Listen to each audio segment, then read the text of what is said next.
And looks like I am live. Welcome to our Success Mastermind for Thursday, the 9th of September, 2021.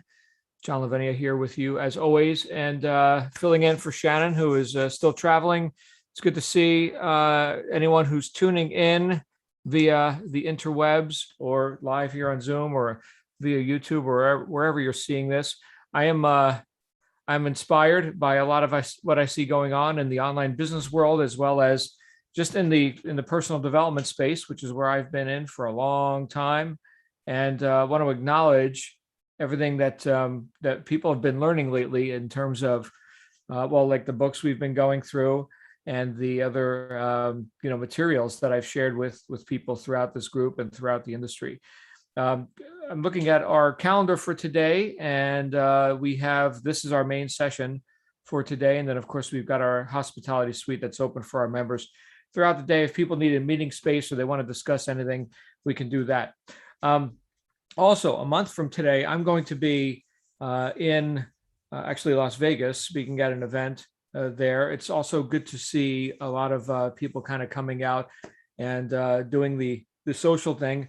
I know there are certain jurisdictions, certain places where people are experiencing, lockdowns and fear and whatever, but that's all temporary, and very much looking forward to a beautiful fourth quarter, which is almost upon us right now. As I'm saying this, we're just about a week, just over a week into September, and I'm looking forward. I'm looking at what people are going to be accomplishing as we prepare for 2022. A lot of people thought when 2020 was over that so was a lot of the craziness that people had experienced during that year. And 2021 seems to have proven to push the envelope even a little bit further for a lot of people. So that's what I want to talk about here today, is what you can do to ensure that you got wins despite circumstances, that you're having wins.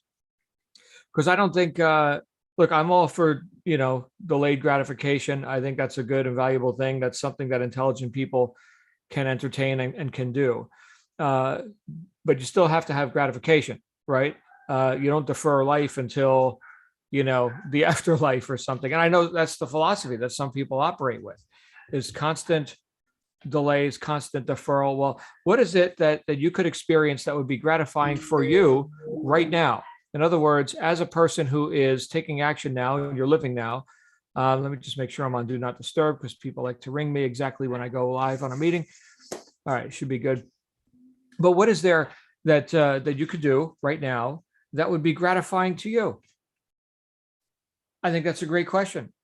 And it's a question that a lot of people have asked themselves recently. Of course, I get to work with a lot of entrepreneurs, people who are engaging in online business and e-commerce and network marketing and various forms, coaching, right? As a lot of people know, Shannon, who I'm filling in for right now, we run one of our companies as a branding and marketing agency. And it's pretty important stuff, right? If you're looking to get a business going online, you want to find ways where you can have a unique selling proposition and a brand where you could stand head and shoulders above the masses or the noise or your would-be competitors. Same thing with the e-commerce space, right? There's millions, actually billions of people at this point shopping online, buying from places like Amazon. There's a lot of noise on there. Okay, what is it that you could do to stand above and to create attention and to have people put their attention on you, your products, your services, what have you? I think with any crisis comes the seed of an equal or greater opportunity. That's actually a direct quote from Napoleon Hill out of his classic book, Think and Grow Rich. However, do we embrace opportunity? Do we even see opportunity? Or do we, just get our attention fixated on, the crisis? It's a great question. I can tell you it's easy. It doesn't take any intelligence at all to have your attention fixated on crisis. And I say have your attention fixated on it because if you listen to the words there, that implies that you didn't choose that consciously, right? That others sold you that deal. In other words, your attention has been directed towards things, not of your own accord, but of your own neglect, we could say, your own unconsciousness. Your attention has been fixated on, to whatever degree, these crises, these things that are non-optimal or not pleasing or occur as problems. But if we have enough free attention to move around and to look at, well, what can I do about this? What part of this could I be responsible for? Where is the advancement in this? Where's the opportunity? Well, then we start to see through a different lens. My first book, Integrity is Everything, I talked about, and this is sort of an explanation for what I think is really happening here meaning this whole life incarnation thing that we're doing. And I brought up an example of a slide projector. You guys remember the slide projectors from back like in the 1970s when I grew up, right? Mom and dad or, grandma or whoever would get out a screen, like a white screen that you'd unfold, right? The white screen, and they'd have the slide projector. It was like a carousel on top, and you could load the slides, right? These were photographic slides, and the projector would project through the slide onto the screen, typically things like baby pictures, and here's our trip to Florida, and amateur photography. That's what we got to watch ad infinitum, right? Baby pictures. Look, more baby pictures. Oh, now the baby's doing this. And it was entertaining to whatever degree. But the mechanism for having this experience, this very, profound experience of looking at baby pictures, the mechanism for that was this contraption, which had a light bulb in it, which emits pure white light. Okay, no, we didn't, I don't think we measured Kelvin temperatures back then. Well, I guess somebody did, but let's just assume that it's pure white light, 5,500 Kelvin or whatever. Okay. And the screen it was projecting onto, it was a pure white screen. In other words, there was nothing on the screen. It was just whiteness, a palette, if you will, to have whatever the experience is going to be. And when the projector was on and a slide was put down in front of the light bulb to be projected onto the pure white screen, we got to have the experience of whatever the filter was that the pure white light was shining through and onto the pure white screen. And when we were done with that experience, you click the button on the clicker and it picks that slide up and moves the next slide down, and the carousel turns, right? And it drops the next slide, a different filter in front of the pure white light shining onto the pure white screen. Now, the light bulb has no preference, no opinion, no thoughts about what it's about to shine its light through. It's just shining light, maybe nothing, maybe air, maybe a filter like a photographic slide, but it has no thoughts or opinions about it. And the screen has no thoughts or opinions about what it's displaying. It's just being a white screen, and that's it. So the entire experience was dependent on what? The filter through which the light shone, and of course the purity of the white screen and all that, right? And we can have a completely different experience by simply changing the filter. Completely different experience. The potentiality for any experience was there. It could be a pure white slide, no filtering at all. Could be a pure black slide, filtering out all light. Typically, it was, in fact, always, it was not either of those things. In fact, if you had a pure black slide, you'd be like, oh, this one got overexposed or something. Back in the days where you couldn't open the camera until, you take it to the film developer and they use a dark room and they develop the film, right? But if light hit that slide, it's just going to black out the whole thing, or hit that negative, right? The actual film itself. You guys remember this? Some of you do. Now, of course, everything's digital, but I hear there is still film though, like for nostalgia or something. My daughter recently got a turntable, like for vinyl records. She was like all gaga over a turntable, and she bought a few vinyl records to go with it.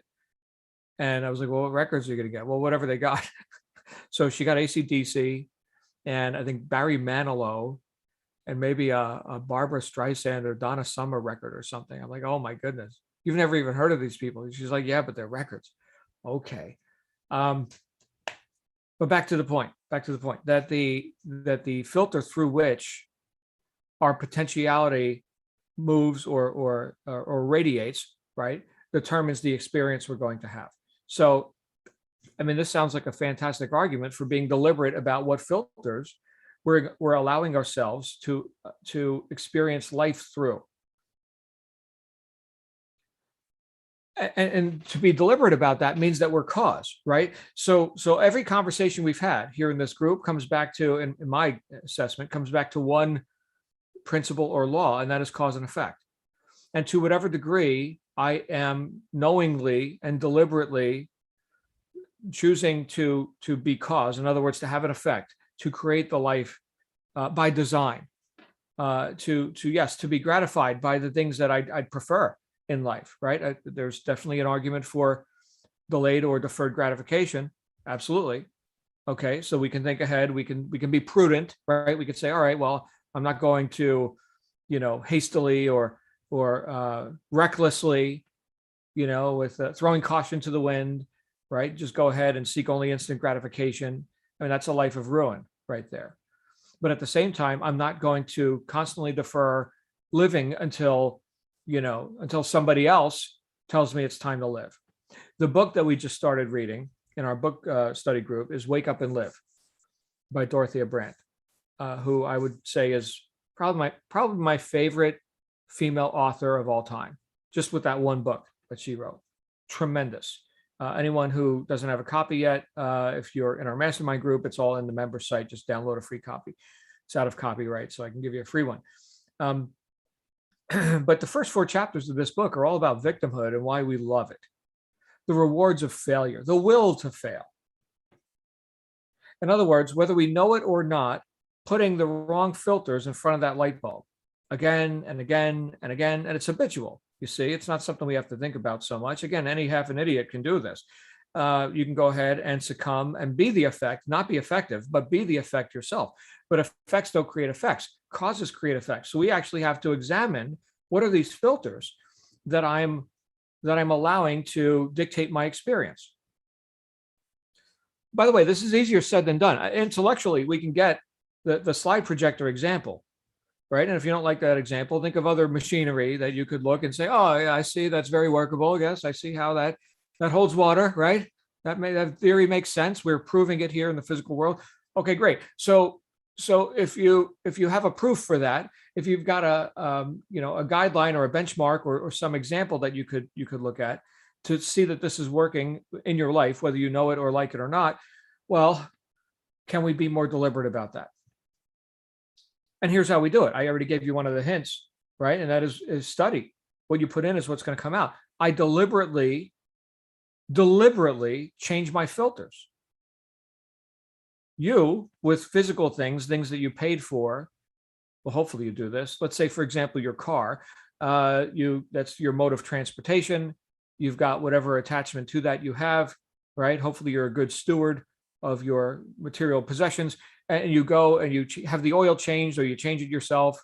I changed my own oil on my Harley, not on the car though. The car, we just take it to the dealership. But we're talking about maintaining the integrity and the workability and the longevity of a piece of machinery. So we change out the lubricant, we change out the filter that keeps it clean and doesn't have little bits of metal scratching the crap out of your engine, right? So, I mean, that's the point, right? You keep your filters and your lubricants clean, and the engine's going to last you much longer than if you neglected it. Here's the trouble, I think, is that we didn't pay anything for our mind. It comes, standard equipment at birth, right? In fact, I would say that, your mind, that action known as mind, right? That thinking that's preceded your birth as, this body thing, okay? Because you're not your body, but that wasn't something you had to deliberately take out your purse and invest your coin in, right? This is something that was just standard issue, easy to neglect, easy, piece of cake, right? Again, any half an idiot can neglect things. I say half an idiot because I'm quoting what was the movie? Easy Money with Rodney Dangerfield and Joe Pesci, where Joe Pesci made, if you've never seen that movie, it's funny, satire and everything. But Joe Pesci made this content, get out of here before I give you a slap, you half a sissy. as only Joe Pesci could do it. Anyway, I'm sure people are offended by that now. It was 20 something years ago when we were able to laugh at things, but I am excited about where I'm going in my life, regardless of the things that seem to be uncongenial. It was James Allen who said, your circumstances may be uncongenial, but they will not long remain so if you but perceive an ideal and strive to reach it. So what is that whole perception of an ideal? That is a filter. That's what that is. That is me deliberately choosing a filter. That's me deliberately choosing to fixate or to at least invest some of my attention off of the circumstances and onto here's the ideal. Here's the worthy goal and target destination, which I could realize, I could manifest. And what did Earl Nightingale say about success itself? Success, his favorite definition, was the progressive realization of a worthy ideal. We've got to keep our attention focused on where we're going and where we want to go, rather than just have it fixated on things that are the crises from which opportunity comes. Now, if we're willing to look, if we're awake enough to know that, oh my goodness, I'm not experiencing reality here, I'm experiencing a filtered version of it. Can I go ahead and change the filters? Can I go ahead and at least look at the filters? And some of these could be your most cherished beliefs. I know for me, it's very seductive to get into, my comfort zone. It may not be literally comfortable, but it could be familiar, right? And say, well, this is how I've always thought. This is how I've always behaved. This is what I've always expected. And so then, let me go ahead and continue to be that. Where's the evolution in that? I heard recently that, a little saying that's been around for a long time, but I recently heard somebody say it, and that is that mind is like a parachute. It only works when it's open. So am I open and am I willing to look not just outwardly, but inwardly inside the slide projector and look at these filters, look at these most cherished beliefs, which I may or may not have, I probably didn't originate, actually, right? Goethe said, all intelligent thoughts have already been thought. All we got to do is try and think them again. Well, I think that would also go for all unintelligent thoughts have already been thought. Actually, hold on, let me take that back. I'm baffled and astounded by some of the fascinating things that people come up with these days. Are they original? I don't know. Okay, but yeah, I'm fascinated. I'll leave it at that. However, am I willing to look? Right? Does that filter, does it serve me? Is it getting me in the direction of having the pleasing experience that I seek to have? Great question to ask ourselves. And now we can apply that, this whole idea of changing our filters, we can apply that to any area of life, right, that we intend to be deliberate and to be successful in, right? Here are my thoughts, my beliefs, my expectations regarding business, fitness and health, relationships, right? Parenting. My goodness, fill in the blank with whatever it is that you've got your attention on, because you've got a desire to expand and to grow in that area. I mean, if you were just, I'll speak for myself, if I'm just in a state of, stasis or bliss, or just I've arrived or something in some area, then I don't have any attention on it. In fact, that's also a dangerous spot, right? Because it's easy to take stuff for granted. And what do we know? That everything's either growing or disintegrating. Nothing rests, like universally speaking, nothing rests. So I could be careful about what I take for granted, what I think I've arrived, right? And that's as good as that ever needs to be. Now, I'm not arguing that you need to be constantly striving, but I think you do need to be consciously conscious. Constantly conscious. Yes, and consciously conscious, right? Conscious of your consciousness, aware of what you're aware of. And what's the alternative? Bumble through life, be the effect, which sucks. I'll tell you. I've done it a lot, right? So the more we are able to, back to the main point of all points, the more we are able to be effective, the more we are able to be cause, in other words, literally, in other words, same story, different words. To that degree, I believe we're enjoying the experience. To that degree, we have some serenity. We have some peace of mind via the recognition of our own causation of creating whatever we want. I know this flies in the face of a lot of conventional wisdom or lack of wisdom, but I don't think anyone who's just interested in being a part of the herd is engaged in conversations like this, right? This is not a conversation for the herd. The purpose of the herd is to keep you in the herd. They worship agreement. Again, back to the book that we're on, Wake Up and Live by Dorothea Brand. Agreement, tacit consent, which means an unspoken agreement, right? It's I won't hold you to account for your mediocrity and your BS. As long as you don't hold me to account, we can be social about this. We can agree. Yeah, there's limits to everything. We get to be on the slow boat to nowhere together. It's all very nice. No, it's not. It's not nice. Okay, but these are the rewards of failure. Some of them. She'll tell you about other ones. If you're not into this book yet, dig in. It'll definitely give you an opportunity to confront your best thinking. So anyway, those are my thoughts here for today. I am happy to open it up for anyone else who has some thoughts on this, whatever this topic is, changing your filters. Any thoughts on this? Please come on out. I see Ace Man and Allie, Daisy, Edward, and Lizanne, Virginia. Any thoughts on this? Please come on out. We got an intimate crowd here today, so you don't even need to raise your hand. Just start talking. Or not. We can go ahead and wrap up with that. Hey, Virginia. I'll be out in a minute. I'm drinking my coffee and just crawled in bed. So it's Edward's turn to go first. Edward, You always got something good to say. Oh, yeah. Edward's he's got thoughts. He's got words and stuff. Yeah. Sure. I'll say something. Hey, she just threw you out on stage, man. She's like, Edward, get on stage. You like the way I did that?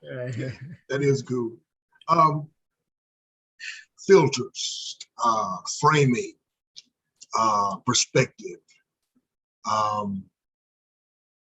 Basically, I was doing a little reading ahead, and the phrase that still really just changed my paradigm is act as if it were impossible to fail. That is so good from Dorothea Brand. And, that's a frame, that's a perspective. That's what we're talking about here. We're talking about, instead of, being, being not enjoying the journey, we've got to understand the journey is where the enjoyment is. Because when you get there, it's like, it's empty. It's like, what's next? And, that's the reframing we've got to get to. We've got to be in love with the work, because the work is what allows us to get to the point of saying what's next. And if we don't do the work, then we reframe our activity, we reframe our goals, and we diminish them. And what this whole conversation is about, what filter are you going to use? What perspective are you going to use, and how you're going to grasp the perspective? Are you going to be cause, or are you going to be effect? And great point, John. Thanks. Thank you, brother. Glad you're here. And I know there's been a lot going on in your world that has given you an opportunity to look and to think. Thank you. Thank you for being here. I guess that means Virginia's up next, because hopefully she's got her coffee. Okay. And, yeah. Were you getting into bed or out of bed? Which one? I don't know. I cannot wait until these working till midnight shifts. I take up part-time in my part-time retirement. This working as a nurse till midnight is killing me. Anyway, so I'm here with my cup of coffee, but it's like, I have to get online and get my weekly dose, because I didn't catch yesterday's session. Oh. Thank you for the experience through the projectors. And I miss those old movies that have now all been converted to digital videos with this crazy music in the background that means nothing, that the converters put to your old films. But it's wonderful, the analogy that the projector doesn't care. The white light bulb doesn't care what it's shining at, and the white screen doesn't really care what is landing on it. It's just the filter that makes your experience. I'm in a recent position where I'm really narrowing down on, well, what am I going to do in the next 2 years, and setting my goals. Where do I want to be in a year? Where do I want to be in 2 years? Because of my family situation, where they may or may not be staying in Colorado. So we don't know. And I kind of feel that I want to be close to them and close to my grandkids, but it really kind of depends on where they end up in the next 2 years after my son-in-law graduates from his doctorate degree and gets a job somewhere. So things are a lot of up in the air, and I'm really happy focusing with new ventures that I have recently taken up, and the potential, but it needs to just, like you say, constantly be conscious of what's going on and where you want to be, and if you're getting to it and measuring your progress. So I don't know, that's kind of really what resonates with me is, you're the filter, and how are you going to get what you need out of your life? Wow. And we're all at different ages. Like, I think of you, John, as just recently turned, what, 50, 51, right? Yeah. 51. Okay. And so I turned 67 this year, and the client that I'm, is 87 going on 100. And I remember looking back, and my mother, for instance, in her late 80s or 90s would go, oh man, if I was your age, look at how much I would still get done. So, I think of, if I was 50 like John, look at how much I could still turn around and accomplish and do. But I know that 20 years from now, I'm going to look back and go, oh man, when I was in my 60s, I could have done all this, but I either did or I didn't. So I don't believe in the never too late. There is a point where like it is too late, but I do believe that there's a lot that still can be done at any age. Wow. Therese, or Virginia, I'm shocked that you're 67. I mean, you are so youthful. So truly. The Mediterranean skin. Okay. Well, I see you as, you've got a lot of game in you, and I know that's in here. Okay. There are other people who I could tell you about, who are complaining about how old they were when they were 10, 15 years younger than I am now. Yeah. Okay. So yeah, I'm 51. I just took up again Krav Maga, right, kicking ass, and hitting the gym every day and all that. And then I see guys. I saw this guy was 80, bodybuilding. So there's like a master's class of bodybuilding. Masters means, you're not 30 years old anymore. You're a master now. Okay, great. So this guy was like in a master's class he's 80 years old, and he's like gorilla man, like unbelievable, the muscle on this guy. And I'm like, okay, what's my excuse? Right. So there you are. I see you. In my pajamas with the little lambs or owls. There's owls on them. That's what they are. Very nice. Yeah. So the idea of young or old, too young, too old, right? Those considerations, those are more filters. Who sold you those filters? Where'd you get those slides from? Right. That's interesting. Yeah. And I think when we are causative, we don't look so much at what can't I do because of that. Now, that doesn't mean you're going to necessarily do things like, let's say, for example, be a professional, what's something that an Olympian, let's say, right? So here's someone who does the pole vault or the high jump or whatever it is, right? There are people probably 20s or late teens, whatever the prime age is for that sort of an action, right? So you will not compete and win at that level at 80 years old, let's say. Oh, okay, that's fine. But here's what I would offer is that nor do you have the desire to at 80 years old. Had you done that in the past, you've completed that. Had you not done that in the past, well, it wasn't important enough for you to do it. We're moving on to other stuff where wisdom, yes, wisdom and experience is profitable for you. What's the German saying? Too soon old, too late smart, right? So, but now you are hopefully smart enough, but then you can go ahead and let's just go ahead and disqualify that whole too old thing, because that is so relative, especially now with, I think the life expectancy of the average human is something like 80 something years old. It's 82 and 84 for men and women. I had to look at that a few years ago in nursing. Yeah. Right. And Ed probably knows. I'm sure he's smiling. Yeah. He knows. Well, he's the perspective that I want to come at that is there are certain products for certain age groups, right?